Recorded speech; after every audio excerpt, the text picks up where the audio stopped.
Bien, una vez que hemos concluido el tema de ensayo de tracción, quiero comentarles de que es el más importante, nos dan información imprescindible para nosotros, sería imposible de caminar, especialmente en el área de la ciencia de resistencia de materiales y el diseño mecánico, las propiedades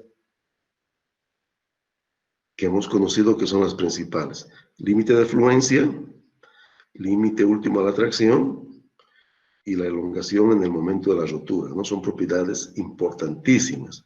Ductilidad cuantificada por la elongación en la rotura. Otras propiedades vamos a asociarlas al límite último a la tracción, no la vamos a asociar con riesgo de ruptura de la pieza. Y límite de fluencia asociada a la existencia de muy pequeñas deformaciones plásticas, que es la clave para la mayoría de los diseños. Además, en el ensayo de tracción podemos percibir otras propiedades, entre ellas las constantes elásticas de los materiales, ¿no? El coeficiente de Poisson, módulo de elasticidad y otras propiedades más avanzadas como el módulo de tenacidad, módulo de resiliencia, ¿no? Que son asociadas con cargas dinámicas. Nos da entonces una información invaluable, ¿no? No obstante que es un ensayo bastante sencillo. Hemos comprendido también la importancia que tiene la temperatura y la velocidad de la carga en estos ensayos. Bueno, vamos entonces ahora a volcar la página y nos vamos a ir a analizar el siguiente ensayo, que sería el ensayo de compresión.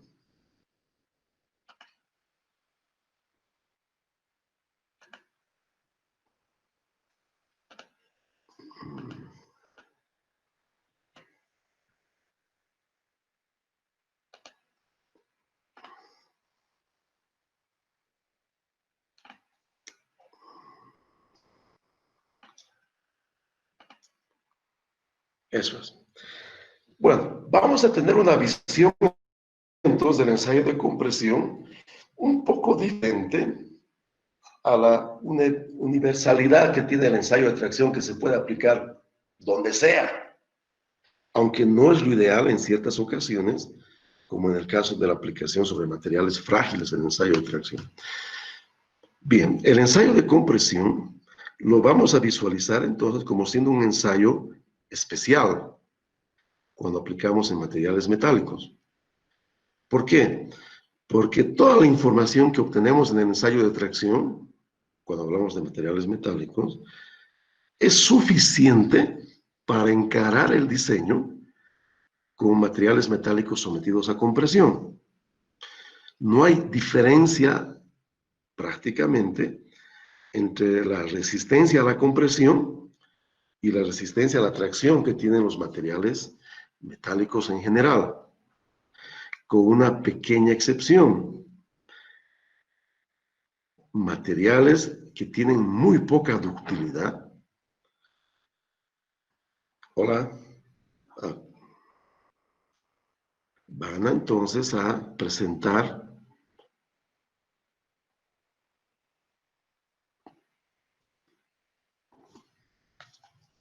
tengo un retraso en el sonido una vez más, tal vez ahora sí mejoró. Entonces, van a presentar los materiales que no tienen mucha ductilidad, un desvío bastante grande entre la resistencia de tracción con la resistencia a la compresión, muy parecida con lo que ocurre con los materiales cerámicos, donde la resistencia a la compresión es muy elevada y la resistencia a la tracción es muy pequeña.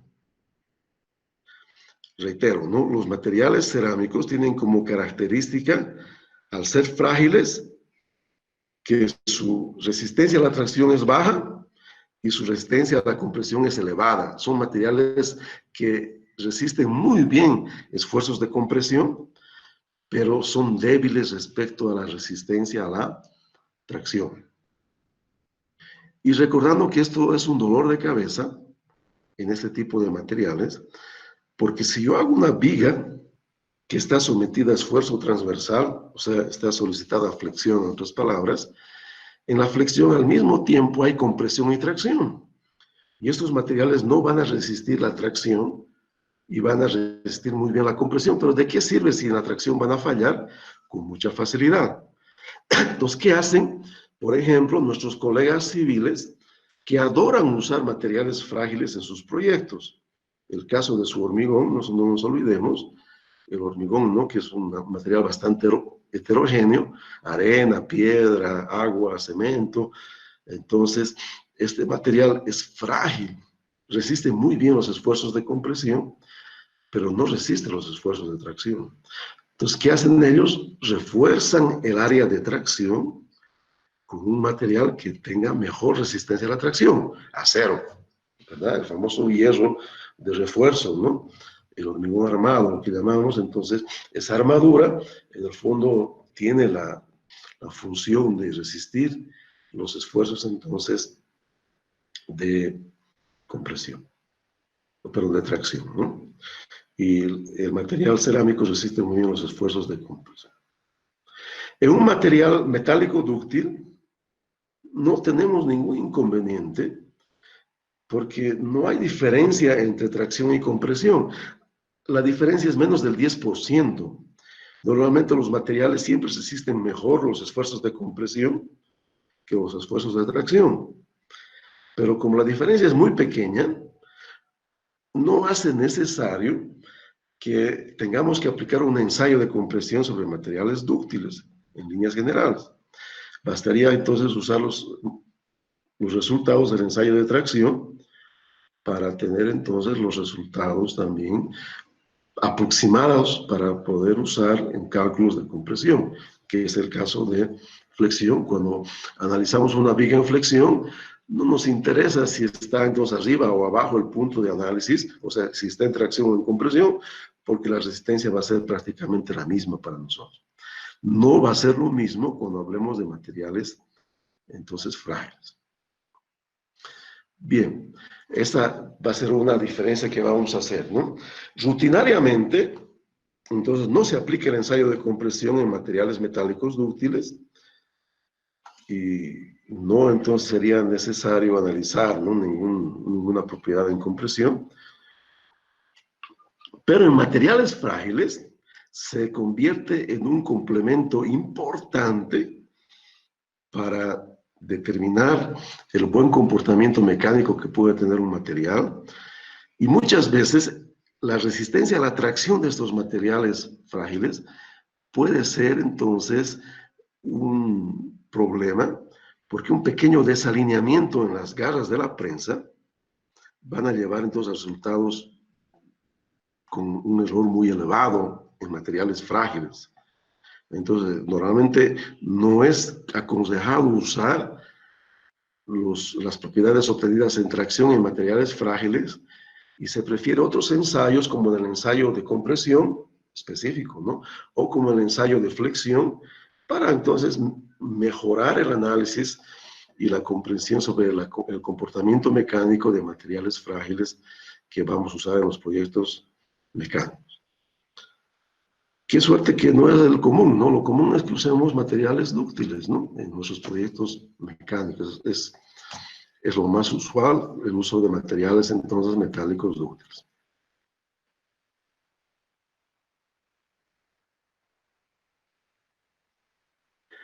Bueno, voy a pasar entonces a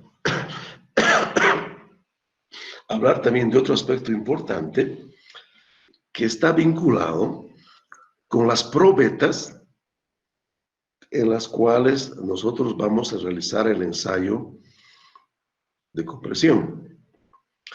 Recordando que si queremos analizar, ¿no?, el comportamiento a la compresión, mi fuerza va a estar aplicada en el eje de simetría de mi probeta, tratando entonces, como su nombre dice, de comprimir la probeta.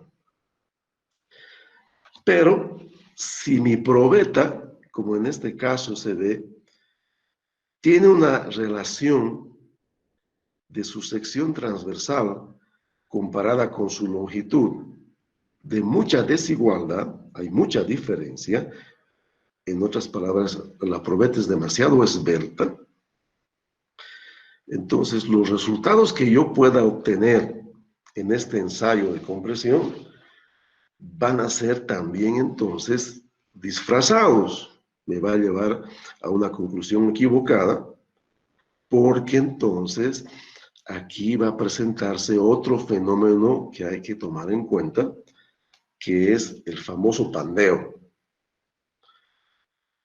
que necesariamente entonces tenemos que recordar en su aspecto teórico y también práctico, porque entonces sucede cuando las piezas, que normalmente llamamos de columnas en el caso, que van a fallar entonces o por fluencia, si son frágiles por rotura, o también podrían fallar por pandeos, otro modo de falla que hay que necesariamente analizar.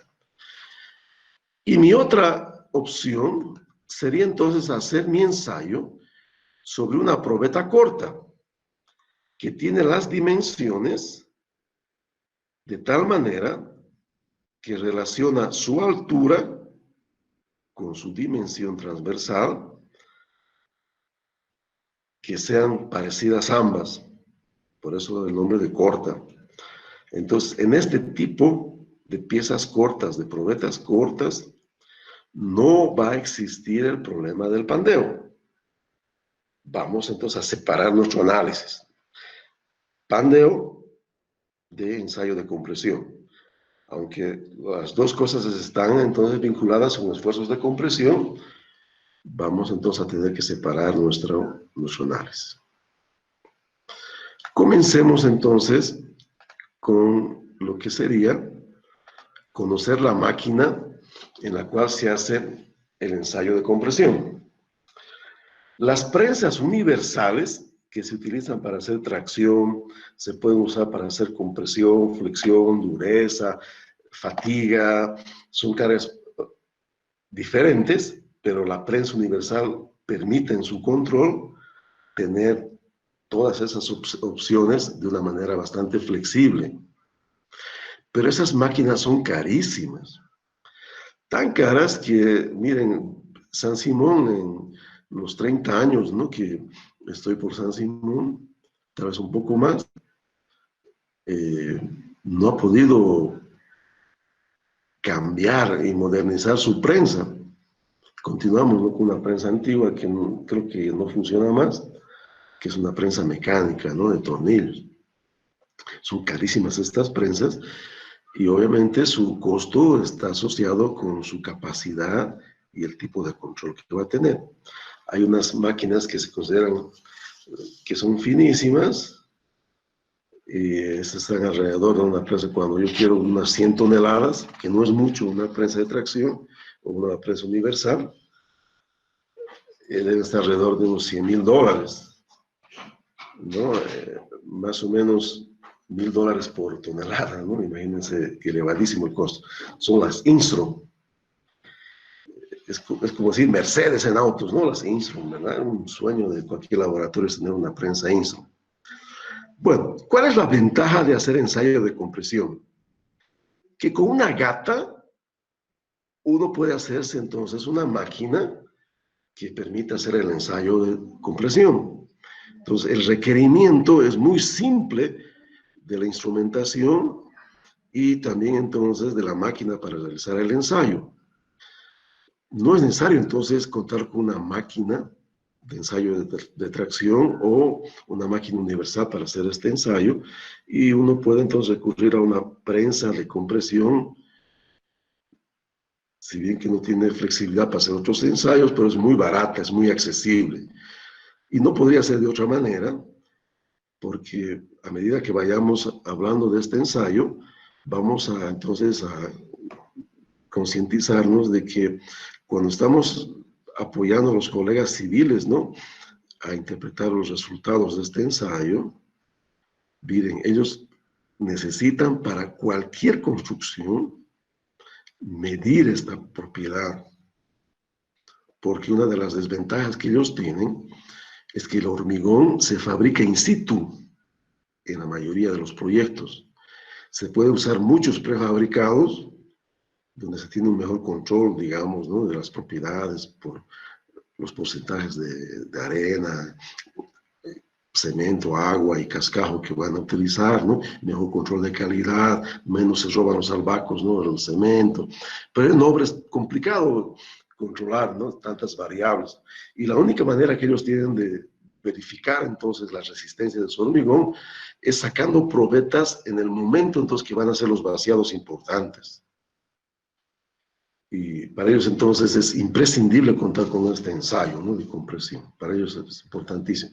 Suerte, pero como es tan simple, inclusive hay empresarias chicas en Cochabamba y en Bolivia, ni qué decir, de qué fabrican estas prensitas con una gata nomás, le acondicionan, ¿no? Le adecuan, adaptan un motorcito hidráulico, un manómetro lo regulan en fuerza y ya tienen entonces la prensa de compresión, ¿no? Esa es la gran ventaja. Bueno, después entonces, miren, ya entrando un poco en la parte teórica, tenemos una diferencia entre lo que es el comportamiento de tensión, esquematizado aquí, con el comportamiento de tracción. Perdón, compresión con tracción. Pero visualizando esta parte inicial, podemos percibir de que es la misma, no hay diferencia. Entonces, para comprender mejor este lugarcito, voy a hacer uso entonces de un pequeño croquis. Miren, si tenemos nosotros el cuadrante donde las tensiones son positivas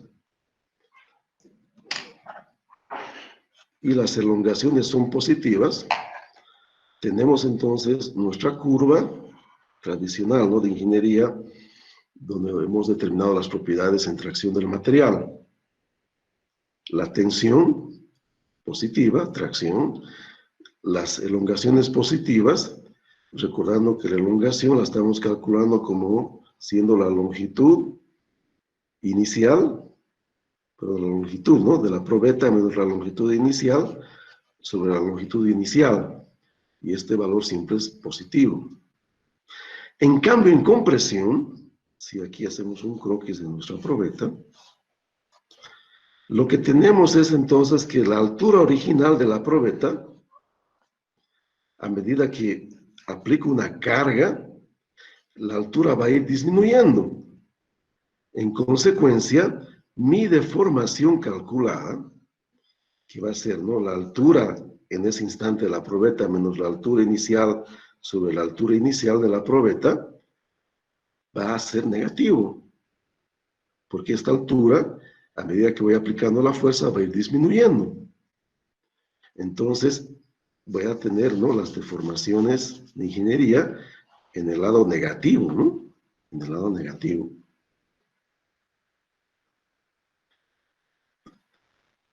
Y adicionalmente, entonces las cargas de compresión generan tensiones negativas que están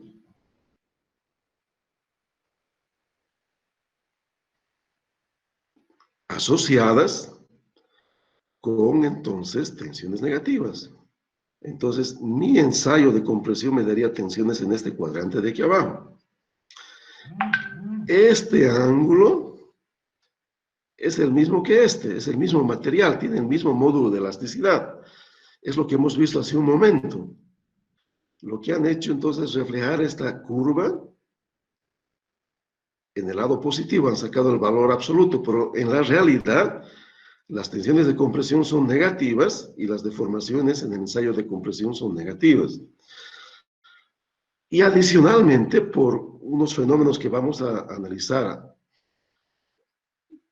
más detalladamente, entonces lo que era la estricción en tracción, disminución de la sección transversal, en el ensayo de compresión se convierte en una expansión de la sección transversal.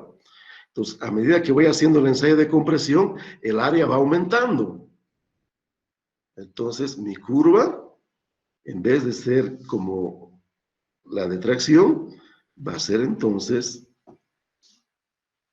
subiendo. ¿verdad? Pero las propiedades elásticas,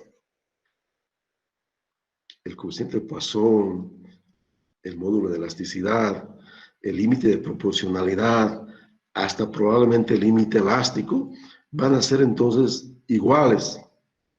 Lo que va a comenzar a variar un poquito va a ser el límite de fluencia, va a ser un poquito mayor en la compresión, y ya no habría comparación entonces pasada la fluencia en la etapa plástica.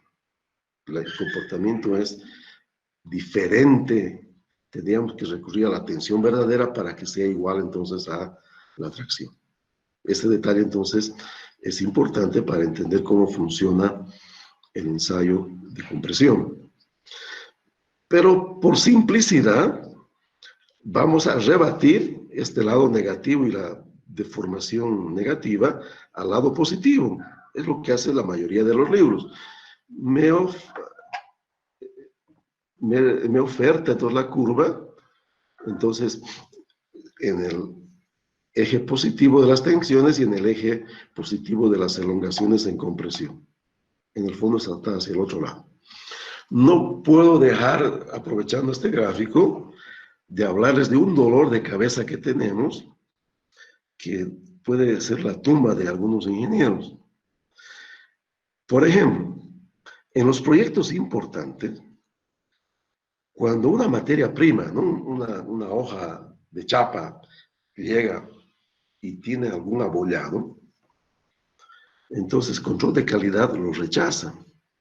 Y podrán percibir que a veces el material llega justo, y en proyectos importantes las dimensiones de las chapas no son el famoso 2x1 que conseguimos comercialmente en las ferreterías, porque si no tendríamos que empalmar un montón de chapas, ¿no? El hecho, por ejemplo, para fabricar un caldero o un recipiente a presión. Entonces las chapas nos llegan en longitudes que se pueden transportar en camiones de gran tonelaje.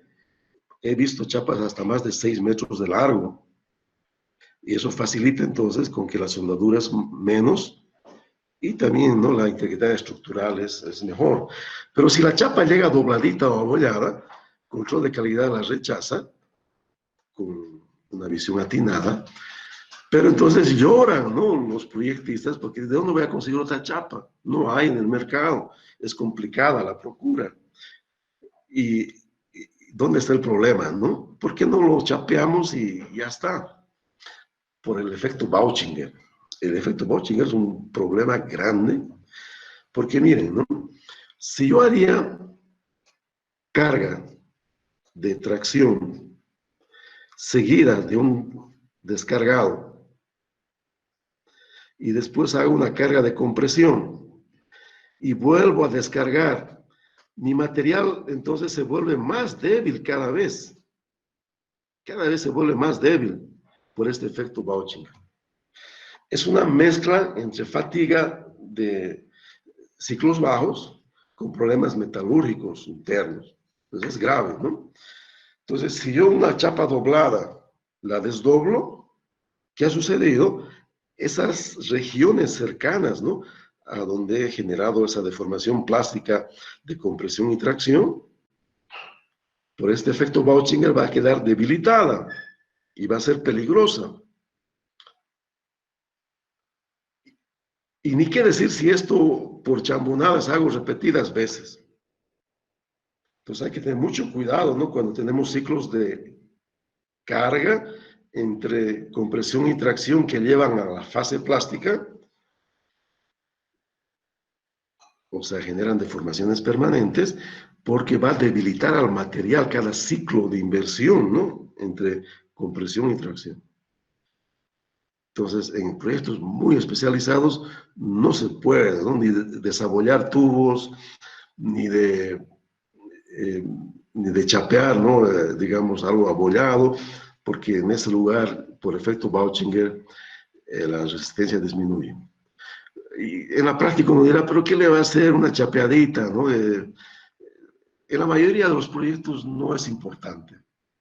Solamente en proyectos especiales hay que tener en cuenta esto. Pero si yo repito los ciclos de carga y descarga, por este efecto Bauchinger, es grave, ¿no? Y el material cada vez se va a volver más débil.